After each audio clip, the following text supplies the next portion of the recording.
Bismillahirrahmanirrahim. Assalamualaikum warahmatullahi wabarakatuh. Kawan-kawan, ada satu ungkapan dari ulama sufi abad 7 Hijrah, Ibnu Dabbagh. Kata Ibnu Dabbagh, "Man la ya'rif la yuhib." Yang tidak kenal maka tidak akan cinta.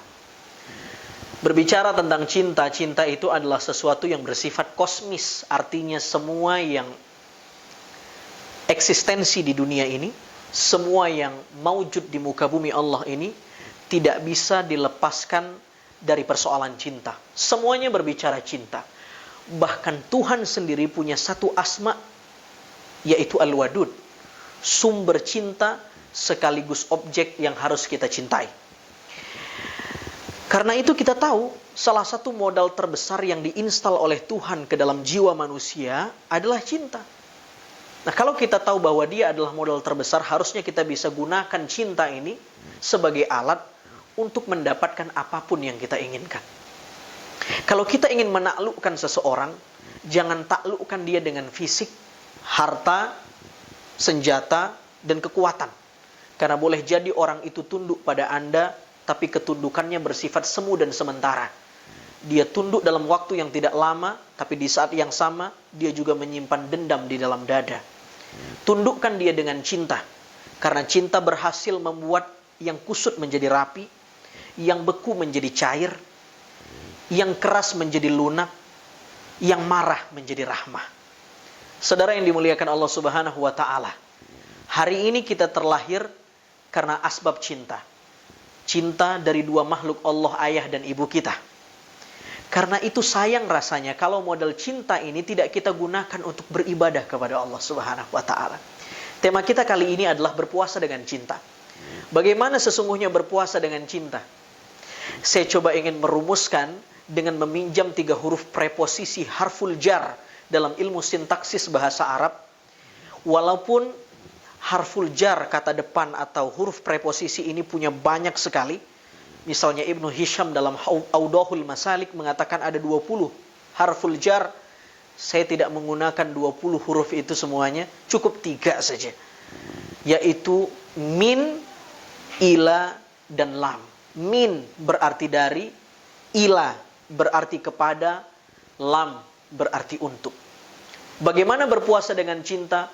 Berpuasa dengan cinta adalah as-saum minal muhib ilal mahbub linailil hub.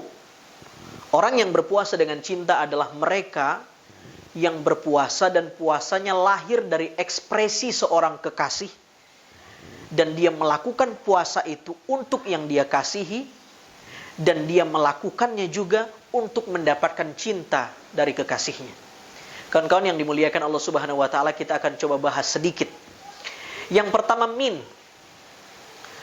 Orang yang berpuasa dengan cinta, dia adalah kekasih Allah yang sebenarnya. Puasanya tanpa pamrih, tanpa tendensi kecuali Allah, dan tanpa pretensi apapun. Sejak kecil, kita diajarkan oleh orang tua kita untuk berpuasa walau setengah hari atau seperempat hari. Siapa yang berpuasa full, akan diberikan reward, akan diberikan hadiah. Apa yang dilakukan oleh orang tua kita ini, kawan-kawan, sesuatu yang luar biasa hebatnya. Tidak perlu disalahkan. Karena apa yang dilakukan oleh orang tua kita ini sesungguhnya adalah proses pendidikan, dan pendidikan butuh pembiasaan.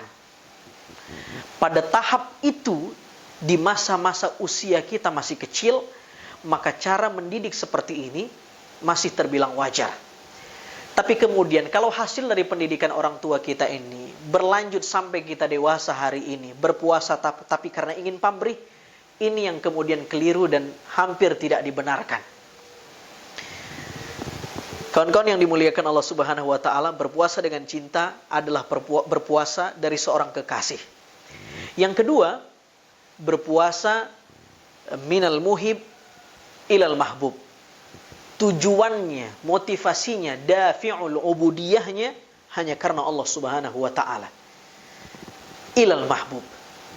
Dia berpuasa karena ada yang dia kasihi.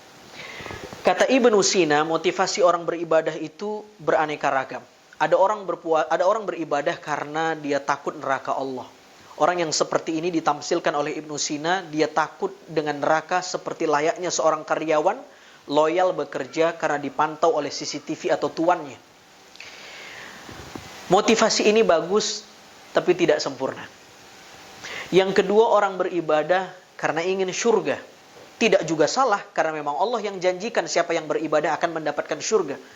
Tapi orang yang punya dafi'ul ubudiyah, motivasi ibadah seperti ini, dia layaknya sebagaimana seorang pedagang yang berdagang, mendagangi atau menjual komoditinya hanya karena ingin untung. Dia sudah kalkulasi, tidak mungkin dia mau berdagang kalau tidak ada untung. Jadi penuh kalkulasi hitungan pahala. Jadi kalau dia baca Quran selama puasa 1 huruf 10, dia kalkulasi, dia jumlahkan berapa kira-kira pahala yang akan dia dapat. Berapa tabungan deposit pahala yang dia raup. Ini tentu tidak salah. Tapi ada motivasi yang lebih matang sebenarnya, yaitu beribadah karena cinta, kata Ibnu Sina. Dalam perkataan Imam Ali bin Abi Thalib, orang yang beribadah karena cinta, dia adalah orang yang mustaqil, orang yang merdeka. Bukan beribadah seperti layaknya budak yang tunduk terhadap perintah tuannya, tapi tunduknya bersifat semu dan sementara, lebih-lebih karena dia tidak punya kuasa untuk kemudian tidak mengindahkan perintah tuannya itu. Kawan-kawan yang dimuliakan oleh Allah Subhanahu wa taala, setelah minal muhib ilal mahbub, lalu kemudian yang terakhir adalah linailil hub. Orang yang berpuasa dengan cinta, dia ingin mendapatkan cintanya Allah Subhanahu wa taala. Luar biasa ini. Orang-orang yang mendapatkan cintanya Allah Subhanahu wa taala, kata Nabi lewat informasi hadis yang diriwayatkan oleh Abu Hurairah dalam matan yang lumayan cukup panjang, Allah Subhanahu wa taala berjanji, siapa yang dia cintai, kuntu sam'ahu alladhi yasma' bih. Lalu kemudian kata Allah Subhanahu wa taala, wa basarahu alladhi yubsir bih. Semua organ yang ada dalam tubuhnya di-guidance sama Allah, di-drive sama Allah, disetir sama Allah, dikasih petunjuk sama Allah, dituntun sama Allah Subhanahu wa taala, sehingga matanya tidak mungkin memandang yang salah, telinganya tidak mungkin mendengar sesuatu yang dilarang, kakinya tidak mungkin melangkah ke tempat-tempat yang tidak dibenarkan. Yang kedua, orang yang mendapatkan cinta Allah Subhanahu wa taala, tanda-tandanya adalah wa in sa'alani la u'tiyannah. Kalau dia meminta kepada Allah, Allah kabulkan permintaannya. Yang ketiga, kata Nabi sallallahu alaihi wasallam, Tuhan berjanji, siapa yang dicintai olehnya, wala in ista'adani la u'idhannah. Maka yang meminta pertolongan Allah, meminta perlindungan, Allah akan proteksi dia. Orang yang mendapat cintanya Allah, seluruh organnya, nafsaninya, jasmaninya, ruhaninya, di-guidance sama Allah, di saat yang sama permintaannya dikabulkan oleh Allah, dan kemudian dirinya diproteksi oleh Allah Subhanahu wa taala dunia dan akhirat. Mudah-mudahan kita tidak hanya kemudian berpuasa secara badani, tapi lebih dari itu berpuasa rohani dengan mental cinta kepada Allah Subhanahu wa taala. Wallahul muwaffiq ila aqwamit thoriq. Wassalamualaikum warahmatullahi wabarakatuh.